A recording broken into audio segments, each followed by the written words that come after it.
Satyabhama Institute of Science and Technology, Chennai.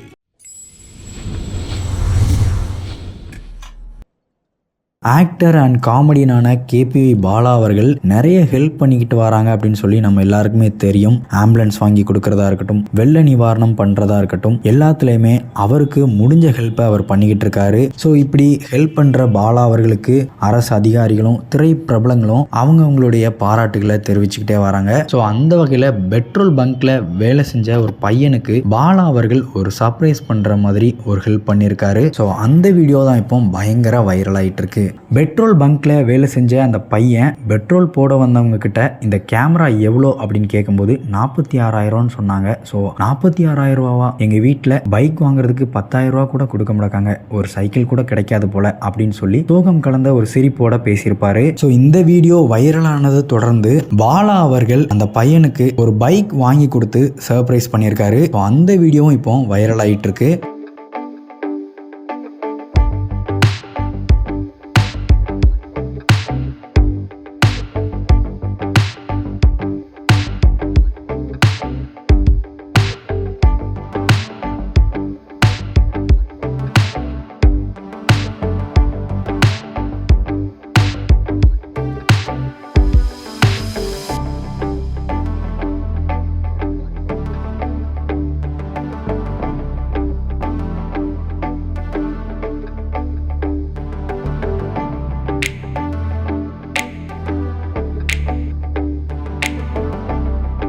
So Bala அவர்கள் bike வாங்கி கொடுத்து சர்ப்ரைஸ் பண்ணதுக்கு அப்புறம் யாரால இந்த பெட்ரோல் பங்க்ல வேலை பார்த்த இந்த பையனுடைய வீடியோ அதிகமாக வைரலாச்சோ அவர் மறுபடியும் அந்த பெட்ரோல் பங்க்குக்கு போய் அந்த பையனை மீட் பண்ணியிருக்காரு. அப்போ அந்த பெட்ரோல் பங்க்ல வேலை பார்த்த அந்த பையன் தேங்க்ஸ்பா, உன்னால தான் எல்லாமே நடந்திருக்கு அப்படின்னு சொல்லி பாலா அவர்கள் வாங்கி கொடுத்த அந்த பைக்கையும் காமிச்சிருப்பாரு. ஸோ இந்த வீடியோ பார்க்கும்போது உங்களுக்கு என்ன தோணுதுன்னு சொல்லி கமெண்ட் பாக்ஸ்ல கமெண்ட் பண்ணுங்க. லிட்டில் டாக்ஸை சப்ஸ்கிரைப் பண்ணுங்க.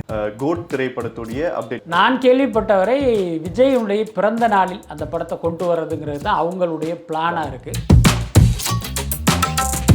இப்போ ரீசெண்டா வந்த அப்டேட்ல வந்து த்ரிஷா அவர்கள் கேமியோ பண்றாங்க அப்படின்ற மாதிரிலாம் வந்து பேசப்பட்டது. இல்ல உண்மைதான், அப்படி ஒரு தகவல் நமக்கு ஏற்கனவே கிடைச்சது. நானும் விஜய் தரப்புலயே நான் அதை வந்து கன்ஃபார்ம் பண்ணேன். அவங்க வந்து ஆமா அப்படின்னு சொல்லிட்டாங்க. ஆனா என்னன்னா,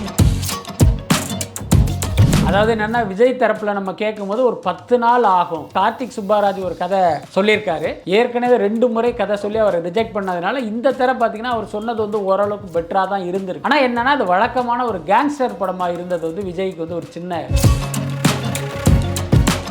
இப்போதைக்கு கிடைத்த தகவல் 99% ஹெச் வினோத்தாக இருப்பதற்கு தான் வாய்ப்பு இருக்கு. என்ன காரணம்னா,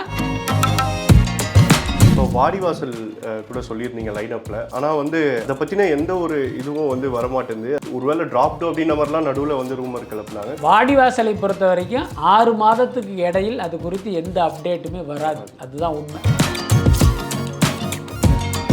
குட் பேட் அக்லி ஃபைனலி வந்து டைட்டில் ரிவீல் ஆயிடுச்சு. நீங்கள் அப்போ சொன்னீங்க கன்ஃபார்ம் ஆதிக் தான் சொல்லி. அதில் எனக்கு பெரிய வருத்தம் என்ன அப்படின்னா, போன வாரம் தான் சேனலில் நான் ஒரு இன்டர்வியூ கொடுக்குறேன். விஜயை கம்பேர் பண்ணும்போது அஜித் வந்து